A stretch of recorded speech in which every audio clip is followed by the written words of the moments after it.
ये वीडियो थोड़ा अलग है क्योंकि आज बीजीएमआई की लड़ाई नहीं है। आज एक कहानी है। वैलेंटाइन वीक चल रहा है और एक्सकार्डम गेमिंग पर हम लेकर आए हैं एक ऐसी कहानी जो बुलेट्स से नहीं, एहसासन से जुड़ी है। बीजीएमआई की दुनिया में भी कभी कभी दिल जीतना मैच जीतने से ज्यादा मुश्किल होता है। तो हेडफोन्स लगाइए, आवाज थोड़ी धीमी रखिए और खुद को इस कहानी में खो जाने दीजिए। मुझे कभी नहीं लगा था कि प्यार को किसी एक पल की जरूरत होती है। मुझे लगा था वो जोर से आता है, पूरे यकीन के साथ, पूरे जवाबों के साथ। लेकिन कुछ एहसास खुद को जताते नहीं, वो धीरे से आते हैं, खामोशियों के बीच, उस तरह जैसे कोई बिना वजह ठहर जाए और हमें समझ ही ना आए कि क्यों हम इतने करीब आने के लिए कभी बने ही नहीं थे। कम से कम ऐसा हमें लगता था। हम बातें करते थे, हंसते थे, सब कुछ था, बस वो एक बात छोड़कर जो सब कुछ बदल सकती थी।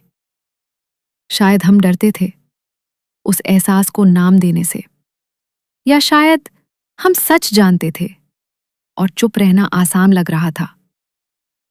ये एक ही पल में नहीं हुआ, ये धीरे धीरे हुआ। जब तुम्हारी गैर मौजूदगी तुम्हारी मौजूदगी से ज्यादा महसूस होने लगी, जब दुनिया तुम्हारे बिना कुछ ज्यादा ही शांत लगने लगी, तभी समझ आया ये दोस्ती नहीं थी, ये कुछ और था।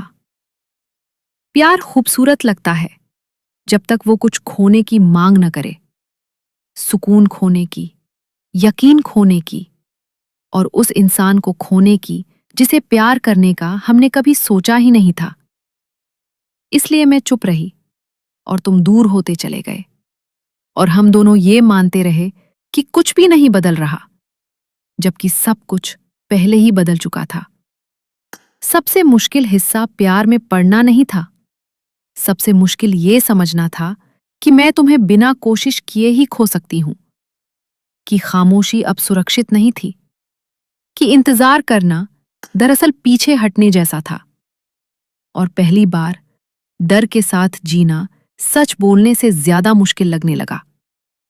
तो मैंने सच चुना, भले ही आवाज कांप रही थी, भले ही जवाब से डर लग रहा था, क्योंकि कुछ एहसास नजरअंदाज करने से खत्म नहीं होते, वो रुकते हैं और बढ़ते हैं। प्यार परफेक्ट समय का इंतजार नहीं करता, वो किसी को चुनने का नाम है, तब भी जब पल नाजुक हो। और शायद हमारी कहानी यहां खत्म नहीं होती, शायद यहीं से ये शुरू होती है। अगर ये कहानी आपके दिल को थोड़ा सा भी छू गई हो, अगर किसी एक पल में आपने खुद को महसूस किया हो, तो वीडियो को एक छोटा सा लाइक दे दीजिए। और अगर आप ऐसी ही कहानियों में खुद को खोना चाहते हैं, तो चैनल को सब्सक्राइब करना ना भूलें, क्योंकि अभी और भी कहानियां बाकी हैं